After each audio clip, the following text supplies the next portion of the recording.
Hi, welcome to my channel. My name is Jessica. I had a store in Charleston, South Carolina. I closed it due to my high-risk pregnancy. Now I am in the midst of rebranding, but in the meantime, I am still giving as much advice and support as I can to you guys to help you open yours. So I got this question that said, how much money did I used to make when I had my store?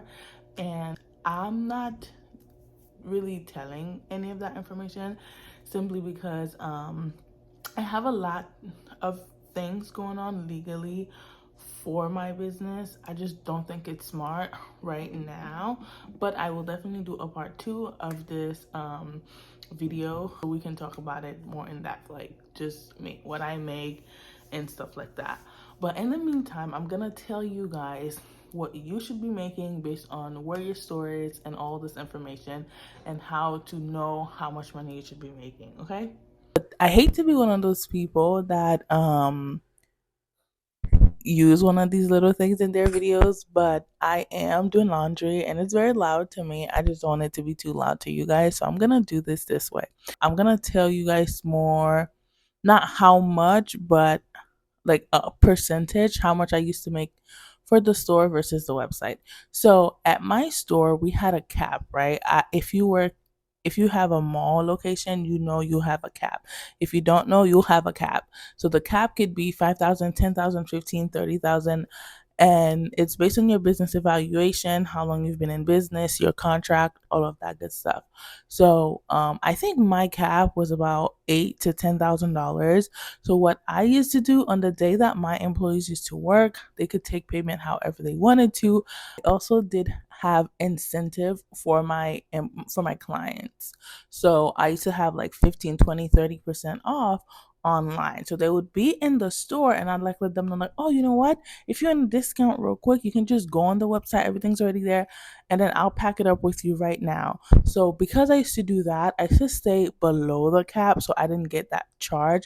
It goes 10% from the cap. So if the cap was $10,000, I made 15,000 from the store. I had to pay 10% of 15. I think it was 10. I think it was between 10 and 30%, which doesn't sound like a lot, but you got to pay your employees, you got to pay taxes. It At the end of the day, it comes out a lot. Now, how much you should be making for your business depend on where you are. And I don't even mean what state you are, but where you're located. So if you are in a mall, it also depends on where in the mall you're located. Are you in a kiosk? Or are you a pop-up shop in the mall? Or are you near the food court? Or are you near a big store like Dillard's, JCPenney, Macy's? I don't know what's in malls. I haven't been to one in years. Um, or are you somewhere in the back hidden where nobody can see you? You know what I mean? I personally would prefer to pay a bit much more money to be in a good spot than to not be. So like places that have foot traffic, all of these places are most likely going to be more expensive than somewhere in the back of the mall where there's no traffic.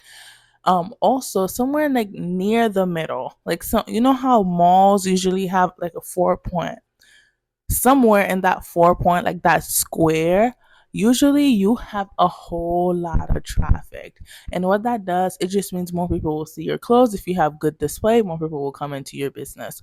So also you need to make sure you Google based on not only your state, your city, but also your town. Some, like I live in Washington, and Washington is a pretty big state, right? But it's not a big retail state as much as it is a tech space. So if I was to be starting a tech startup, I would Google how much tech startups are making in Seattle, Washington. Also, I'm gonna say this, sometimes some malls will have contracts where you cannot disclose certain amount above or below certain threshold. That's also kind of why I'm just not speaking about it. I don't know what the rules are, and just so I don't mess up, I would prefer to not say anything instead of saying something and then I regret it. And then the other thing that really matters is how much you're selling. So if you're selling something for $50, and if you sell 10 of it, that's $500, right? If it's a popular product. But let's say if you only selling that $50 product for $30, you're only making $300. So your pricing matters a lot. Based on where you are, the inventory, how much you purchase it, you can decide, okay, maybe this one, because it's such of a value product. Like I used to sell some of my products for about $39, and I know people that would sell the same product for $79. And although I was selling more, they were still making more money than I was. So it's also understanding you need the structure. How much do you want to work? How long can you work? How long do you have to work? For example, if you work downtown, look at the stores around you. How long are they working? Can you work that time? Is it possible? How much are you going to pay in parking? So again, I would say if you have a store location in a popular mall, and you're a new business, your first year, I would say expect to make about 1250, 12,500, to about like 20,000, 25,000, based on when it is. So in a month like January, you might only make 10,000. In a month like March, you might make 10, like 25,000. So it's understanding these factors. But I do plan on making a part two of this video when I am able to talk about all the aspect of finances that happen in my business, for me to come forward and speak about them further. So if you'd like to see that 2 months from now, 3, 4 months from now, when it does happen, please follow me. And when it happens, you get notified for a video. Thank you so much for watching. I know this video is a little bit longer, but thank you for watching. I hope this helped. If you have more questions, please let me know. Bye.